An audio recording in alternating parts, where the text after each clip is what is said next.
ब्रज विश्वविद्यालय भरतपुर के BA भाग द्वितीय वर्ष के प्रश्न पत्र प्रथम के सभी हिंदी साहित्य के विद्यार्थियों के लिए मैं आज उनके पाठ्यक्रम में शामिल कवि पद्माकर का 12वां छंद लेकर आया हूँ। विद्यार्थियों, ये छंद आपकी पुस्तक रीतिकालीन काव्य अर्थात रीति काव्य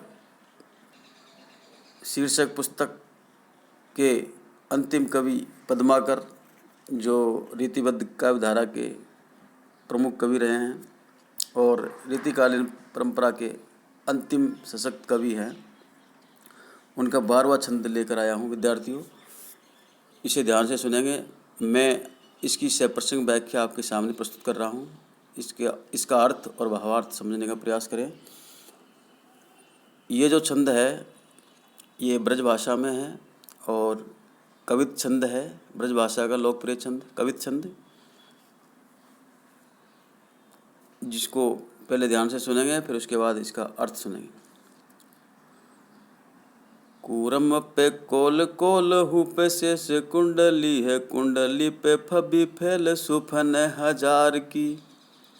कहे पद माँ करे त्यो फन पे फबी है भूमि, भूमि पे फबी है थिति रजत पहाड़ की। रजत पहाड़ पर शंभु सुर नायक है, शंभु सर ज्योति जटा जूट सुअपार की।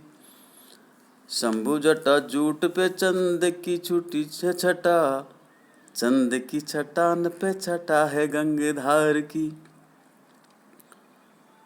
विद्यार्थियों, ये जो छंद है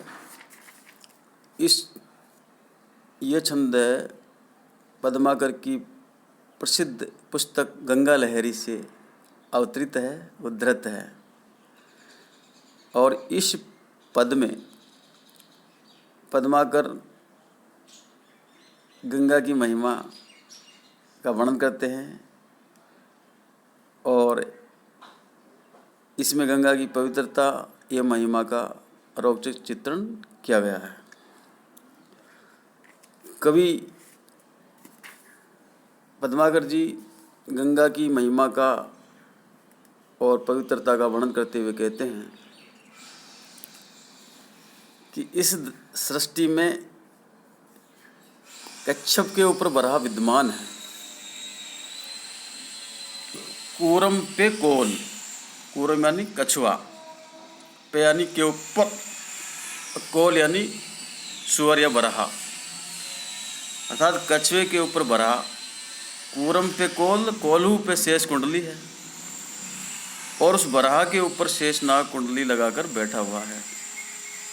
उस सुअर के ऊपर शेषनाग कुंडली लगाकर बैठा हुआ है, ऐसा हमारे धर्म ग्रंथों में या शास्त्रों में बताया गया। तथा शेषनाग की कुंडली पर फैले हुए हजारों फण शोभायमान हैं। कुंडली पे फबी फैल सुफन हजार की, सुफन यानी सुंदर फण। शेषनाग की कुंडली पर फैले हुए हजारों फण शोभायमान है। फबी यानी शोभायमान है, सुंदर है, सुशोभित है। कवि पद्माकर आगे कहते हैं, कहे पद माकर त्यो फन पे फबी है भूमि, कि उस शेषनाग के फणों के ऊपर स्थित यह पृथ्वी शोभायमान है। फबी यानी शोभायमान। कहे पद माकर त्यो फन पे फबी है भूमि, अर्थात शेषनाग के फणों के ऊपर स्थित यह पृथ्वी शोभायमान है और धरती पर रजताद्रि अर्थात कैलाश पर्वत की स्थिति शोभित हो रही है। भूमि पे फबी है थिति रजत पहाड़ की। थिति यानी स्थिति और रजत पहाड़ यानी चांदी का पहाड़, अर्थात कैलाश पर्वत जिस पर बर्फ है सफ़ेद। रजत का मतलब यह सफ़ेद से है। कैलाश पर्वत की स्थिति शोभा और धरती पर कैलाश पर्वत की स्थिति शोभित हो रही है। उसी कैलाश पर्वत पर रजत पहाड़ पर शंभु सुर नायक है। उसी कैलाश पर्वत पर शिवजी विराजमान हैं। शंभु यानी शिव जी, शिव शंकर, जो कि देवताओं के पूज्य और परमेश्वर है। सुरनायक देवताओं के पूज्य और परमेश्वर है। रजत पहाड़ पर शंभु सुरनायक है, और शंभु पर ज्योति जटा जूट जू सु अपार की। और शिव जी के सिर पर जटा जूट की आभा अत्यंत आकर्षक है। वो जटाधारी है और उसकी सिर पर जटाएं सुशोभित हो रही है। शंभु पर ज्योति जटा जूट सुअपार है। उस जटा जूट पर चंद्रमा की कला अपनी विशेष आभा धारण कर रही है।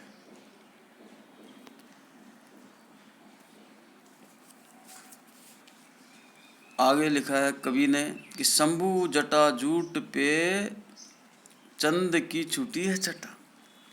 उस जटा जूट पर चंद्रमा की कला अपनी विशेष आभा या चमक धारण कर रही है, अर्थात उस जटा जूट पर चंद्रमा की कलाएं प्रकाशित हो रही है, शोभायमान हो रही है। और उसी चंद्रमा की छटा पर चंद की छुटी है छटा, चंद की छटान पे छटा है गंगधार की। और उसी चंद्रमा की छटा पर या शोभा पर गंगा की धारा की शोभा दिखाई दे रही है। भाव यह है कि इस सृष्टि में गंगा की महिमा सबसे बढ़ चढ़कर है, क्योंकि उसका उद्गम शिव जी के जटा जूट के मध्य से होता है। अर्थात इस पद में या छंद में कवि ने गंगा के प्रति अपनी भक्ति और आस्था व्यक्त की है। गंगा की महिमा का वर्णन करने के लिए उसकी उत्तरोत्तर श्रेष्ठता प्रदर्शित की है। उत्तरोत्तर श्रेष्ठता कैसे कि कछुए पर बरहा और बरहा के ऊपर शेषनाग, और शेषनाग अपनी शेषनाग की कुंडली, और कुंडली के ऊपर उस शेषनाग के हजारों फण, और फिर उन फणों के ऊपर भूमि, और भूमि के ऊपर कैलाश पर्वत शोभायमान है, स्थित है। और उस कैलाश पर्वत पर शिव शंभु जो देवताओं के नायक है, परमेश्वर है, पूज्य है, वो उस पर सुशोभित है।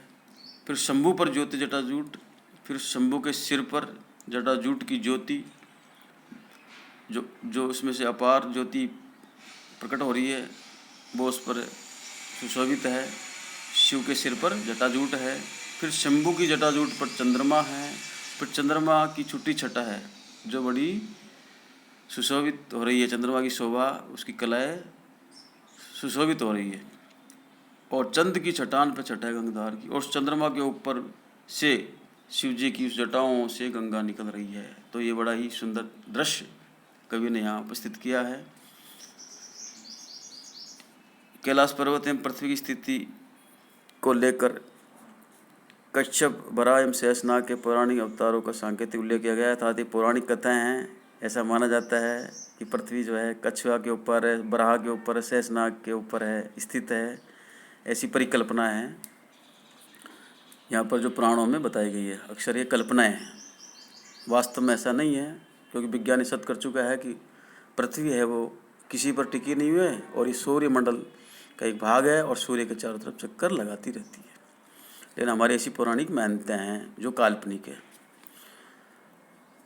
इस पद में अनुप्रास, यमक, पुनरुक्ति प्रकाश, रूपक और कारणमाला अलंकारों का प्रयोग हुआ है। और कवि छंद है कि पद में त्रियम लय गति प्रशस्य है। ब्रज भाषा का सुंदर और सरस प्रयोग किया गया है। तो विद्यार्थियों, ये था पद्माकर का 12वां छंद जो आपके समझ में आया होगा। और इस छंद में पद्माकर कवि ने गंगा की महिमा और उसकी पवित्रता का सुंदर वर्णन किया है, चित्रण किया है। और ये पद है पद्माकर की गंगा लहरी नामक रचना से उद्धृत है। तो विद्यार्थियों, इस वीडियो में इतना ही। अगले पदों के लिए देखते रहिए मेरा यूट्यूब चैनल। मैं हनुमान प्रसाद मीना, सहायक आचार्य हिंदी, राजकीय स्नातकोत्तर महाविद्यालय बयाना, भरतपुर।